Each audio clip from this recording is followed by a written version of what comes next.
ভাই এই যে দেখেন আমার প্রিন্টার, এই যে আমার ল্যাপটপ, এই যে আমি এটি প্রিন্ট করে রাখছি, সবগুলা ওকে আছে, 100% এগ্রেডেড মাল, একদম অরিজিনালের মতো না। আপনার যদি লাগে তাহলে নিতে পারেন। যদি নেন তাহলে কীভাবে নেবেন, এসে নিলে সবচাইতে ভালো হয়, কারণ আপনি এসে দেখে নিতে পারবেন। আর যদি না আসতে পারেন তাহলে কোনো মাধ্যমে যদি নেন তাহলে কুরিয়ারের মাধ্যমে নিতে পারেন। তবে কুরিয়ারে যদি নেন তাহলে কিছু টাকা অগ্রিম দিতে হবে। র্যাপিড অ্যাকশন ব্যাটালিয়ন র্যাব 2 গোপন সংবাদের ভিত্তিতে একটি জাল টাকার অভিযান সম্পর্কে জানতে পারে। র্যাব 2 এর আভিযানিক দল নারায়ণগঞ্জের ফতুল্লা থানাধীন এনায়েতনগর এলাকায় একটি অভিযান পরিচালনা করে জাল টাকা তৈরি এবং বিপণন গ্রুপের চক্রের সদস্য আলামিনকে গ্রেপ্তার করে এবং আলামিনের স্বীকারোক্তি মোতাবেক আলামিনের বাসায় অভিযান চালিয়ে জাল টাকা তৈরির সরঞ্জামাদি এবং 34.5 লক্ষ আসল টাকা উদ্ধার করা হয়। এই জাল টাকা বিক্রির মাধ্যমে সে 34,500 টাকা সে নিজ হেফাজতে তার হেফাজত থেকে উদ্ধার করা হয়। তো জিজ্ঞাসাবাদে আলামিন জানায় যে আমরা আভিযানিক দল তার তল্লাশি করে তার স্বীকারোক্তি মোতাবেক আলামিনের বাসা থেকে জাল টাকা ছাপানোর একটি অত্যাধুনিক ফটোশপ আপডেটেড সফটওয়্যার সম্বলিত একটি MSI ব্র্যান্ডের ল্যাপটপ, একটি প্রিন্টার, জাল ছাপানোকৃত টাকা শুকানোর জন্য একটি হিটিং সিস্টেম এবং লাইটিং সিস্টেম এবং টাকার মাঝে দেওয়ার জন্য আসল হিসেবে প্রমাণ করার জন্য রঙিন ফয়েল পেপার, এগুলো তার বাসা থেকে উদ্ধার করা হয়।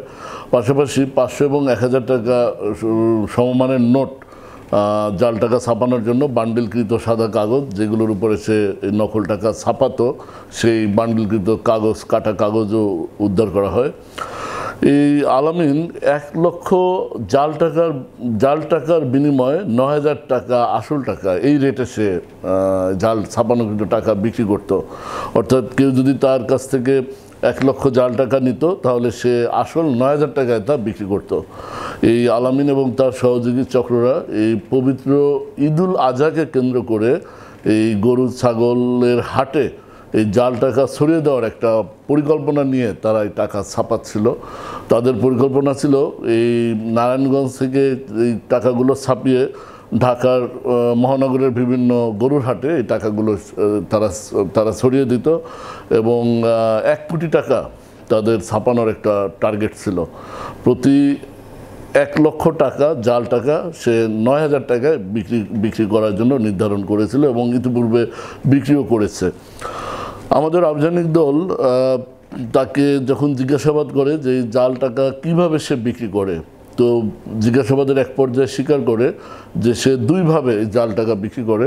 প্রথমত অনলাইনে বিভিন্ন সামাজিক যোগাযোগ মাধ্যম, ফেসবুক, টুইটার, ইমো, হোয়াটসঅ্যাপ, এইসবের যোগাযোগ মাধ্যমে সে আগ্রহী ছদ্মনামে আগ্রহী ক্রেতা খুঁজে বের করত এবং বিভিন্ন চটকদার বিজ্ঞাপন দিয়ে এই জাল টাকা বিক্রির বিজ্ঞাপন দিয়ে সে ক্লায়েন্ট খুঁজত।